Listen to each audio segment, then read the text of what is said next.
Kalau semula ya. Iya, iya Pak Haji. Ini yang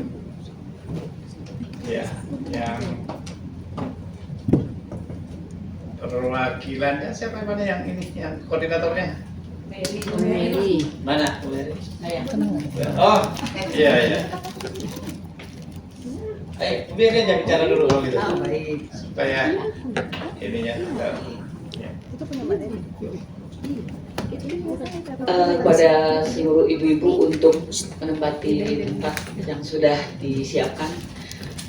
Sebelumnya kami mengucapkan terima kasih kepada terkhusus Bapak Haji Tamsil Lingrung yang sudah meluangkan waktunya untuk kami, ibu-ibu KMPRI.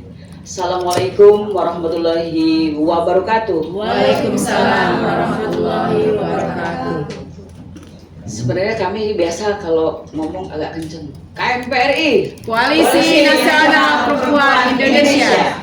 Alhamdulillah hari ini kita bersyukur atas rahmat Allah Subhanahu wa Ta'ala bahwa kita diberikan kesempatan untuk bisa bersama-sama di sini menghadap Bapak Tamsil Lingrung. Sebenarnya sudah lama kami mau kesini Pak, cuma memang kesempatannya dan mungkin waktu Bapak juga yang sangat sibuk ya Pak.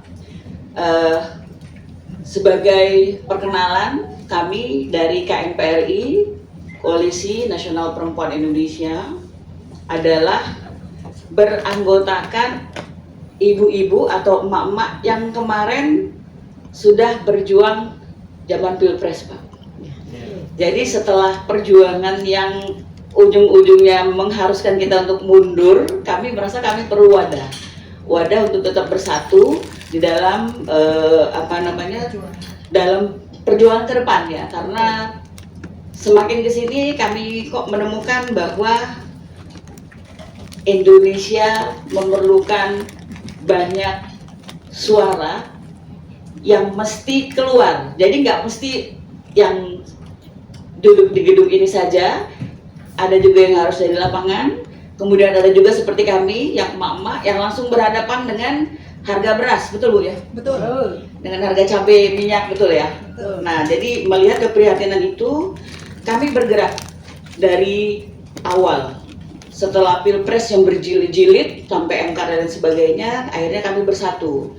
Kami launching tanggal 28 Juli 2024 kemarin, launching oleh Bapak Anies Rashid Baswedan di lapangan Banteng, dihadiri 2.000 lebih perempuan Indonesia di wilayah Jakarta.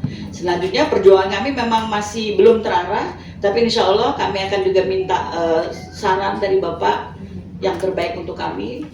Untuk materi mungkin ini pembukaan dulu ya Pak ya, nanti baru saya masuk materi ya Pak ya. Yang terdamanya karena hari Jumat. Baik, ini kami serahkan dulu ini ya Pak ya. Jadi ini profil KMPRI dan terima kasih Bapak.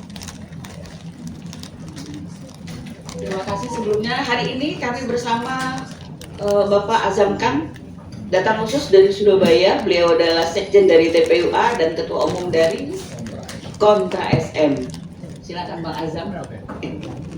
Terima kasih Mbak Mary dan terima kasih juga kepada Bang Tamsil Lingrung.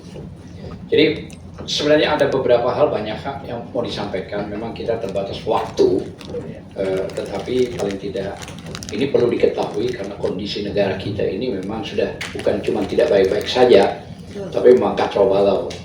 Nah ini perlu mungkin DPD berjuang juga bersama DPR tentu, karena ini adalah ranah rakyat, rumah rakyat, maka ini bagian daripada amanah di dalam sumpahnya di Al-Quran bagi muslim.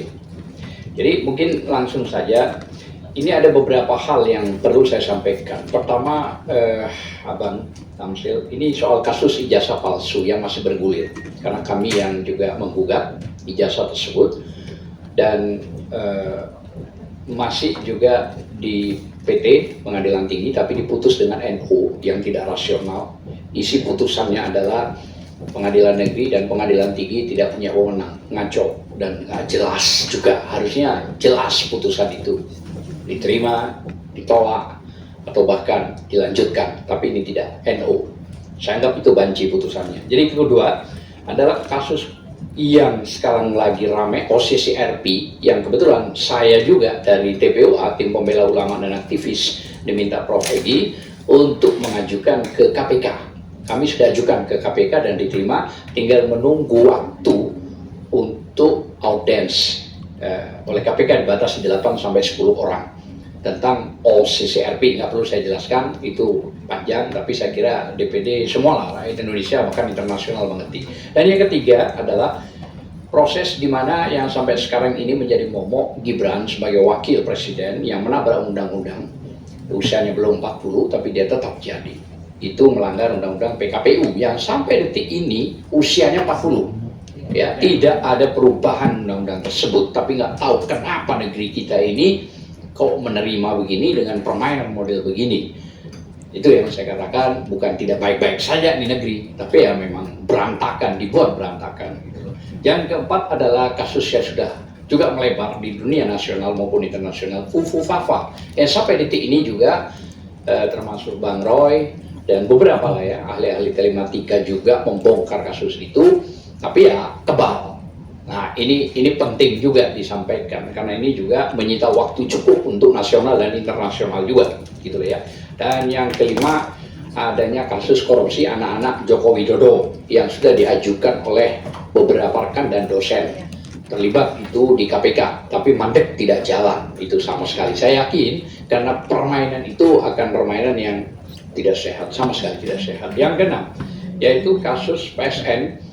Ya, artinya ada kong kali kong dengan oligarki yang membuat keresahan wilayah-wilayah di Indonesia, terutama Banten, Rembang, Surabaya, Madura, termasuk kita tangani ini kasusnya. Dan juga kasus yang di PIK 2, kita tangani kasusnya juga. Senin besok sidang, Bang, yang ketua koordinatornya kita serahkan sama Ahmad Kozinuddin, tapi kita menggugat, yang digugat sama kita adalah Joko Widodo, ya, Aguan, ya, pengusaha yang hitam saya anggap itu, Antoni Salim, termasuk juga mantan ketua Golkar, ya, yang kita gugat, dan beberapa juga termasuk kepala-kepala desa. Dan kita kemarin juga sempat ke Kejaksaan Agung, sedikit agak ribut, Bang, karena kita mau mengajukan surat resmi tapi setengah ditolak. Nah, akhirnya kita konferensi pers juga, padahal kita akan membantu untuk mencairkan proses perkara ini supaya ini pidananya jelas. Kalau soal pagar laut dan PIK ini tidak ada lagi yang ditutupi, nggak usah berpanjang lebar. Mana ada di undang-undang BPN itu laut dijadikan HGB maupun apalagi sampai SHM, itu sudah bukan cuma nggak masuk akal, itu orang gila itu, dan sudah pasti harus diseret secara pidana, itu minimal pemalsuan, korupsinya gitu ya, penipuannya dan yang lain-lain gitu ya. Itu jelas sekali, tidak bisa tidak gitu ya. Dan yang ketujuh adalah tebang pilih memang ya, di beberapa kasus korupsi ini, contohnya ini kasus yang terjadi pada kasus Tom Lembong ya, ada perbedaan dengan Harun Masiku. Saya sebagai lawyer juga pernah juga memberikan inisiatif kepada warga, barang siapa yang menemukan itu, kita akan kasih hadiah per satu orang 10 juta dengan plus batu permata dan jalan-jalan ke Bali plus hotelnya saya tanggung. Kalau ada informasi yang akurat A1, kita akan koordinasi dengan apa namanya KPK. Nah, juga yang ke-8, Bang, ini proses pemilihan ketua KPK yang sebenarnya memang tidak sah ini, karena panitia seleksi itu dibentuk oleh pemerintahan sebelumnya, dan ini batal sebenarnya secara hukum gitu ya. Artinya sampai detik ini tetap digunakan, sehingga apa? Menjadi alat siapa? Ya alat rezim yang lalu. Jadi kalau sudah ada hubungan dengan urusan rezim yang lalu, nggak akan pernah jalan bagaimanapun juga. Nah, ini rusaknya negeri kita, Bang, gitu ya.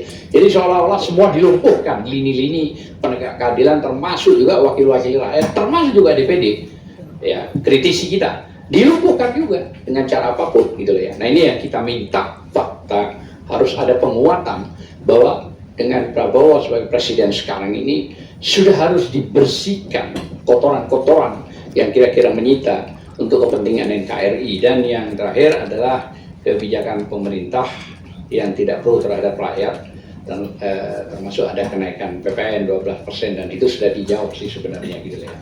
Nah, jadi besar harapan kita semua ini yang hadir, sebenarnya banyak harusnya yang hadir, tapi ya sudah, yang penting sudah bisa ketemu sama Abang di sini ya sebagai wakil ketua DPD, Bang Tamsil Imrum gitu ya. Dan saya merasa bersyukur, alhamdulillah. Saya secara pribadi Azamkan advokat, saya sekjen TPUA, tim pembela ulama dan aktivis. Saya juga wakil ketua umum AAB, Aliansi Anak Bangsa, dan saya juga ketua Korlabi, ya, koordinator laporan Islam. Dan saya presiden dari Kontra SM, Komisi Pelindungan Hukum dan Pembelaan Hak-Hak Rakyat. Jadi itu yang tadi disampaikan, cepat, sederhana, gampang, dan mudah dimengerti gitu loh ya.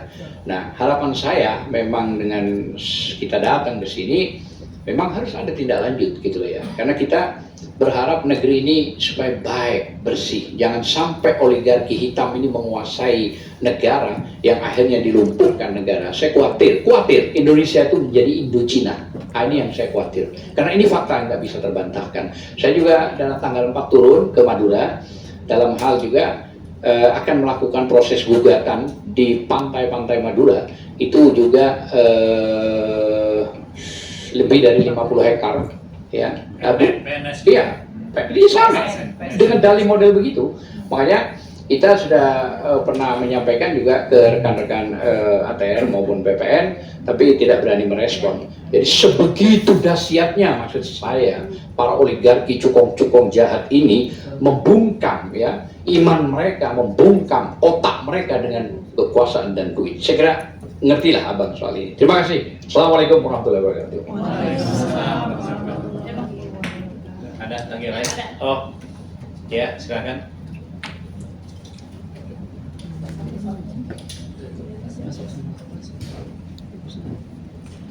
Bismillahirrahmanirrahim. Assalamualaikum warahmatullahi wabarakatuh. Waalaikumsalam. Alhamdulillah, salam dan salawat kita berikan kepada Nabi Muhammad SAW. Rabbi shrah li sadri wa yassir li amri wa hlul 'uqdatam min lisani. Alhamdulillah, saya ucapkan terima kasih kepada Kanda Tamsil Imrum. Beliau juga ini satu kampung dengan saya, dan alhamdulillah beliau banyak membantu lah. Bukan karena di depannya beliau saya mengucapkan seperti itu, tetapi saya pribadi maupun masyarakat Sulawesi Selatan sudah merasakan dampak dari beliau berada di posisi DPD RI. Rakyat merasakan itu. Masya Allah. Insya Allah, alhamdulillah. Saya pribadi saya merasakan seperti itu ya, baik dari segi link yang diberikan ke mahasiswa untuk memberikan pencerahan-pencerahan di kampus, maupun spiritnya, maupun materi dan lain sebagainya. Alhamdulillah. Jazakallah khairan katsira. Alhamdulillah. Nah, Kak Tamsil, maaf kami dari KNPRI menyuarakan keprihatinan kami terhadap bangsa kita ini. Sesungguhnya negara kita ini tidak baik-baik saja. Itu realitanya. Kita mau terima atau tidak terima, memungkiri atau tidak memungkiri, itu realitanya. Begitu banyaknya kebobrokan yang terjadi di negara kita ini. Pertama adalah dari segi faktor ekonomi. Negara kita, pasal 30 Undang-Undang 1945, negara kita ini bumi, air dikelola oleh negara dan diperuntukkan untuk rakyat. Kan seperti itu. Tetapi realitanya begitu banyak masyarakat yang tidak mampu makan, tidak gantung diri, bunuh diri, terjerat pinjol dan lain sebagainya. Seperti itu. Kenapa? Karena memang mereka dari luar, memang propagandanya seperti itu, miskinkan rakyatnya, sehingga jangan heran ketika bansos tersebar kemana-mana dan yang dipilih itu ya pemberi bansos. Itulah realita masyarakat kita, dimiskinkan. Itu saja, terjerat utang, pinjol dan lain sebagainya, judi online. Ini artinya apa? Bahwasanya pemimpin kita, baik presiden, DPD, MPR, itu realitanya kerjanya apa? Kan seperti itu. Datang, duduk, diam, duit. Apakah seperti itu saja kerjanya? Sementara yang menggaji mereka di bawah itu setengah mati, mengeluarkan keringat, apa dan lain sebagainya untuk kepentingan mereka. Tetapi tidak berbanding lurus dengan apa yang didapatkan oleh masyarakat. Justru tertekan dan lain sebagainya, seperti itu. Poin yang kedua adalah mengenai instrumen keamanan negara kita. Instrumen keamanan negara kita itu sudah rusak. Bayangkan, PIK 1 berdiri kepolisian, BRIMOB, apa dan sebagainya. Itu kan instrumen negara. PIK 2. Baik PIK 2 maupun PIK 1. Coba lihat PIK 1. Ini PIK 1 juga kadang harap dievaluasi ulang. Dia menjual negara kita, lambat laun ini negara kita sudah terjual. Itu saja sudah ada diiklankan dan lain sebagainya dijual. Sementara ketika pembebasan lahan cuma 35.000, dia jualkan 35 miliar dan lain sebagainya. Kan seperti itu. Itu realita yang tidak bisa kita pungkiri. Itu realita di lapangan. Sementara rakyat digusur. Padahal mereka kasihan sudah berpuluh-puluh tahun, beratus tahun mereka tinggal di situ. Itu poinnya.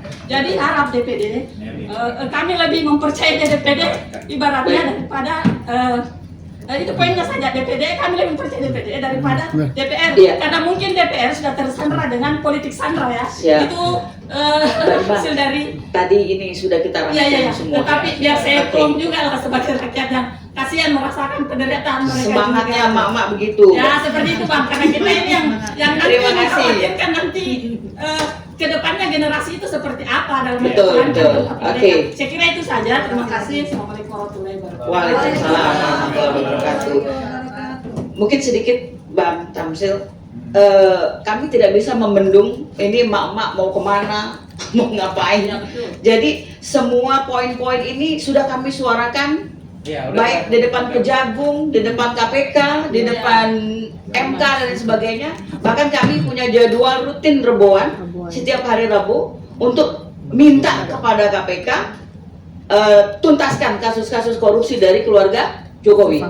Begitu kali Pak. Iya. Terima kasih. Baik, Bismillahirrahmanirrahim. Assalamualaikum warahmatullahi wabarakatuh. Waalaikumsalam warahmatullahi wabarakatuh. Alhamdulillahirrahmanirrahim. Saya sangat berterima kasih hari ini kita silaturahim dan mendengar aspirasi daripada kawan-kawan semuanya. Ini bukan yang pertama kalinya. Teman-teman dari berbagai lapisan masyarakat sudah sering kali saya menerima di tempat ini maupun di ruangan lain di Dewan Perwakilan Daerah Republik Indonesia, dan saya melihat apa yang disampaikan secara tertulis dan tadi juga secara lisan oleh Mbak Mary maupun Pak Aslam, sangat komprehensif. Saya kira sudah sangat lengkap. Apa yang disampaikan Mbak Ima juga mencakup, sudah ada di poin-poin yang tertulis ini disampaikan. Jadi saya kira semua poin-poin yang disampaikan ini saya kira terbuka masyarakat karena mengetahuinya, karena kita mengikuti kawan-kawan ini setiap aktivitasnya juga viral dan sampai juga ke kami. Kami juga membicarakan ini dari posko Pandeglang ini.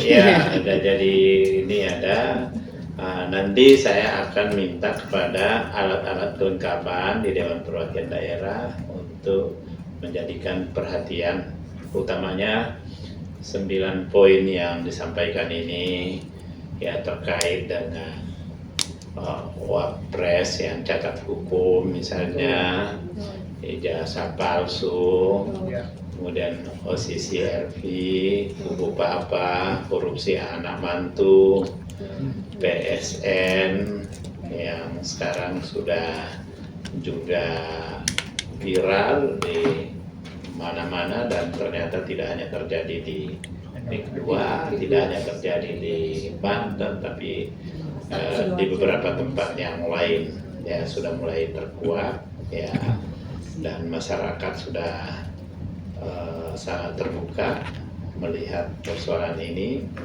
Dan juga yang pertama kali mengundang Menteri ATR BPN adalah DPD, dan di sini dia berbicara menyampaikan bahwa ini ada penyimpangan utamanya terkait dengan RT RW, karena itu dia akan melakukan evaluasi. Dan kita memberi apresiasi kepada Menteri ini karena sangat vokal menyampaikan sikapnya yang tegas dan bahkan sudah mencabut Baru 50 Pak. Baru Apa? 50 yang dicabut HGB. Ya, makanya sudah tentu berproses dan mungkin akan dilakukan nanti secara keseluruhannya karena harus dia pelajari, dan saya kira ini tidak lepas daripada apa yang diperjuangkan oleh kawan-kawan semua. Karena itu saya juga memberikan apresiasi kepada teman-teman ini karena ini kami bisa memanggil karena ada aspirasi dari teman-teman. Nah, ini pun yang 9 poin ini saya kira sudah berkali-kali juga saya berdiskusi dengan kawan-kawan, bahkan saya mengirim surat baik itu ya selaku anggota DPD karena kami mengirim surat terbuka pada Presiden untuk mempertanyakan beberapa hal yang disampaikan kawan-kawan kepada kami karena tidak semua bisa kemudian ada pengambilan putusan dalam rapat, makanya saya berkirim surat selaku anggota tapi tidak direspon oleh Presiden. Ya, termasuk saya minta supaya ada pemeriksaan kesehatan karena khawatir saya memimpin kita kalau orang sakit itu bahaya itu nanti. Sebenarnya ada satu lagi yang ketinggalan ini loh, Bang. Ya, Adalah kepada Bapak Presiden Prabowo untuk melepas pengaruh dari Bapak Jokowi. ya itu kita belum tahu. Karena menterinya masih nempel, Pak. Iya, saya kira ini aja yang ada persoalan aja yang di depan mata yang terang-terangan yang kita bisa ini kalau yang masih menduga-duga apakah dia ada ketergantungan atau apa, tapi kan tentu kalau hubungan ya tentu ada karena pernah menjadi menteri di masa pemerintah beliau, tapi saya kira hampir seluruh presiden yang terpilih itu dari semenjak Pak Harto ya tidak punya ketergantungan kepada Soekarno. Ya, harus begitu. Nah, Habibie ke Soeharto yang boleh dikata sebagai sering disebut anak emas, anak kesayangan, tapi tetap saja bahwa ada hal-hal yang nggak mungkin pasti akan tetap mengutamakan apa yang menjadi kepentingan rakyat. Karena kalau tidak, maka dia akan berbenturan dengan rakyat, maka masa pemerintahannya akan menjadi lebih singkat.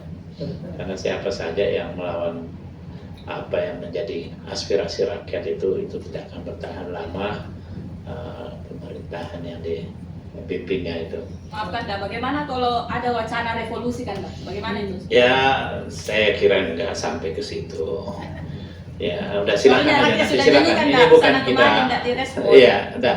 Kita tidak bicara yang ada yang lebih terarah, teratur ya, supaya saya bisa merespon apa yang disampaikan oleh kawan-kawan semuanya. Jadi ya saya kira 9 poin yang diajukan ini adalah permasalahan yang memang kita bisa lihat secara terang benderang.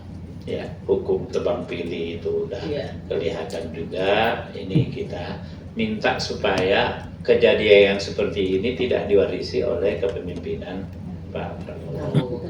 Dan saya melihat, saya berapa kali bertemu dengan beliau, saya melihat ada komitmen dari beliau untuk mewujudkan pemerintahan yang baik.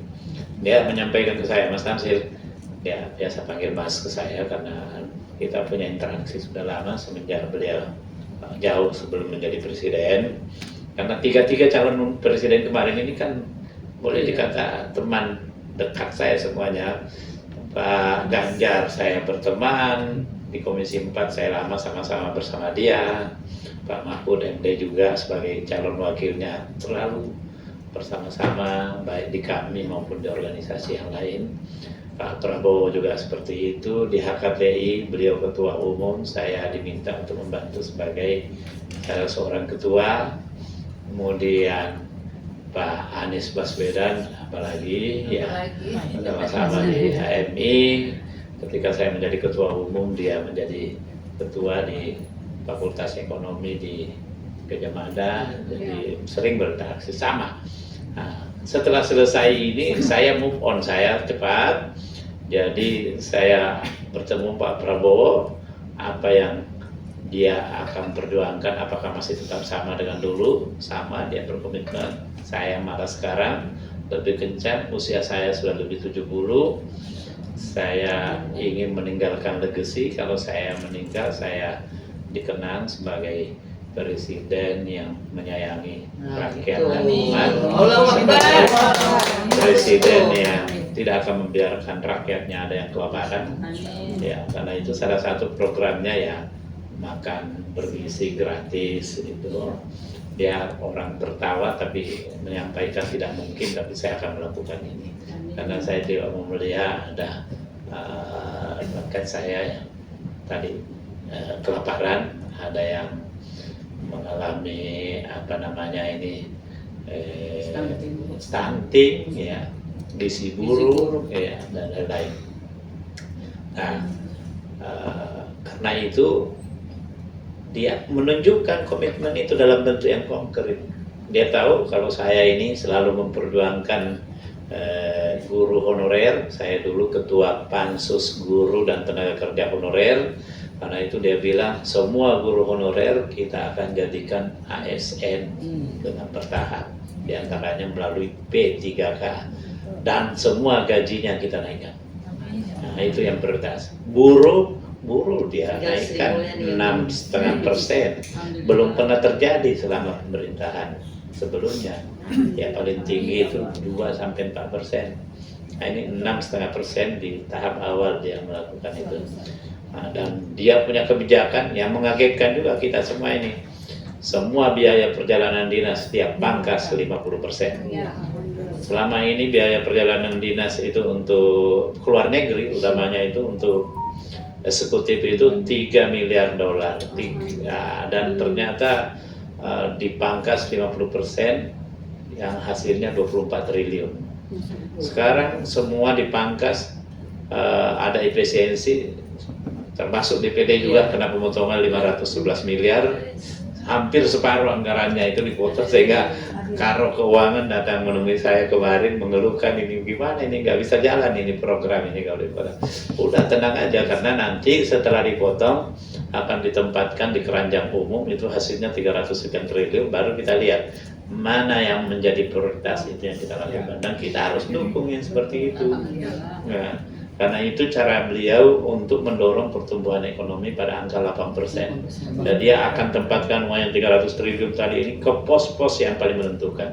Di mana pos-pos yang memungkinkan tumbuhnya ekonomi, di mana pos-pos yang memungkinkan meningkatnya kesejahteraan rakyat.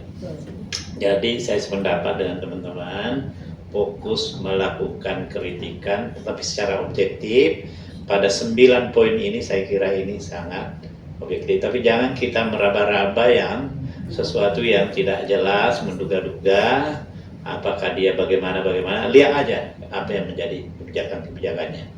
Kebijakan luar negerinya luar biasa. Dia mengajak orang-orang Islam, utamanya negara-negara Arab, ayo kamu jangan ribut terus, berpecah, bersatu.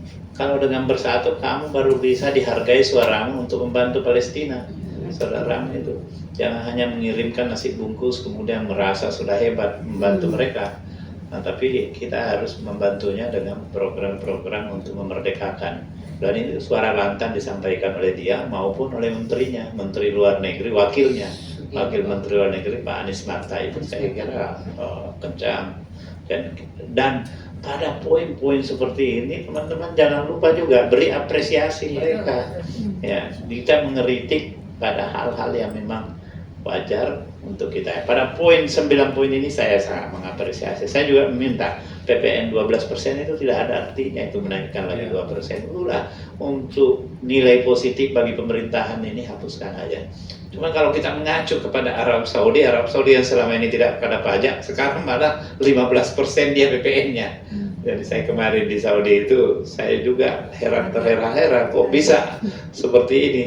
Nah, tapi di sana tenang karena rakyatnya udah pendapatannya udah jauh lebih besar, udah mapan, pedagang-pedagangnya pun eksis, meskipun berdagang hal-hal yang biasa-biasa aja di pinggir masjid, tapi mereka orang-orang yang sejahtera dan merasa sudah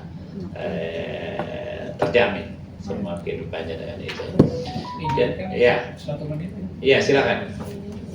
Ini sangat penting sekali, Bang, Yang pertama, saya sudah memberi masukan kepada ATR maupun PPN bahwa tidak ada dan tidak pernah mengenal namanya undang-undang di PPN itu, Badan Pertanahan itu, bahwa air laut, danau, ya, sungai itu bisa dikapling dan bisa di sertifikat dengan HGB, HGU, apalagi SHM ya.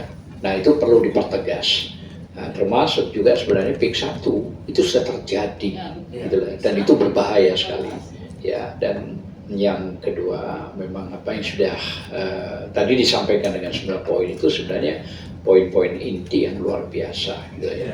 Supaya pernah kita juga ditanya oleh KPK waktu mengajukan OCCRP tentang meminta Joko Widodo diperiksa.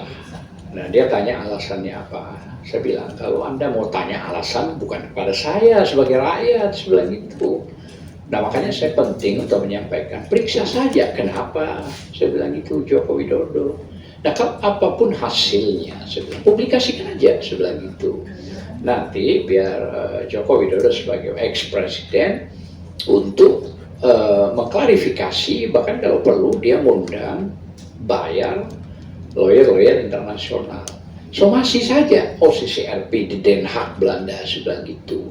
Beri waktu 7 hari, tidak mampu untuk menjawab, beri lagi 7 hari. Kalaupun tidak mampu, gugat melalui lembaga internasional. Itu baru clear, rakyat percaya bahwa ada sebuah perlawanan. Tapi kalau sama sekali saya bilang tidak ada perlawanan, maka rakyat akan menganggap ini benar berita nomor 2 sedunia. Nah kalau Anda mau tanya, saya bilang soal korupsi OCCRP, IKN hampir 90 T sampai sekarang tak jalan. Saya bilang itu. Bicara PIK 1, PIK 2 sekarang terbukti, saya bilang itu. Ada kong kali kong oligarki, saya bilang itu. Itu kalau ditelisik masuk, bukan cuma di situ, saya bilang SMK masuk. Saya pernah menggugat Bang, saya kira ada masih ya videonya Arif ya, yang kita menggugat ke PN Pusat ya, 60 kebohongan Joko Widodo. Kita gugat itu Bang, bukan sembarangan, termasuk DPR yang kita gugat, DPD enggak ya, MPR, tapi anehnya Bang, DPR tidak pernah hadir Bang. Sudah dipanggil lebih dari 3 kali nggak hadir Bang, termasuk MPR Bang. Nah, tapi pernah waktu itu Pak Dasko, Mas Dasko berbicara, saya tantang itu, bilang jangan berbicara begitu, datang dong ke sidang, mari kita buktikan secara gentle, saya bilang gitu, gugatan apa yang dimasukkan dalam gugatan kita. Jadi itu salah satunya. Selain dari yang paling miris, kita ditanya oleh salah satu televisi di Pakistan maupun India soal keberadaan wapres yang melanggar undang-undang, yang sampai detik ini undang-undang itu tidak pernah berubah, PKPU-nya usia 40, dan itu sangat miris sekali Bang, seolah-olah dilumpuhkan semua lini Bang untuk memilih itu. Saya kira ini menyakitkan rakyat Indonesia. Maaf, kita bukan mangkal benci, tidak, tapi kalau sudah ada fakta yang seolah-olah negeri kita ini banyak orang pintar, akademisi, profesor, doktor, S1, S2, pintar-pintar, kok kenapa orang yang masih diragukan ijazahnya? Sampai detik ini juga kita bersidang, di dalam sidang tidak pernah ada penunjukan Bang, ijazah asli itu nggak ada. Loh kita ini pelaku kok. Saya kira itu aja. Terima kasih Mas. Saya kira salah satu memang tuntutannya ini ke masyarakat sipil ini, civil society ini harus ini, jadi utamanya dari kalangan akademisi, saya kira di sana juga harus bersuara di kampus. Jadi teman-teman ini perlu juga nyeruduk ke sana itu supaya ini jangan sampai akademisi ini diam. Iya, makanya saya kira itu perlu ditingkatkan supaya mereka juga memberi respon. Iya, saya kira ini karena kita mau Jumatan, ya kita cukupkan dan oh ya, saya masih ada juga satu tamu lagi. Dan silakan ini ada minum, ada apa dinikmati? Ada. Iya. Bang, nomor 3 dan 4 mengenai Gibran dan Rufafa itu sekarang sudah ada yang curi start di Depok. Jadi mereka sudah mendeklarasikan. Jadi sepertinya desainnya Prabowo sibuk dengan kebijakan untuk negara, kemudian si Gibran ini ke masyarakat bawah. Dengan caranya, Pilpres kita mahal loh Bang, puluhan triliun, masa dapatnya begitu? Ya, gitu. Ya. Kami dapat video dia main odong-odong dengan Emil Dardak. Kemudian dengan Raffi Ahmad dia main-mainan Ya, oke, saya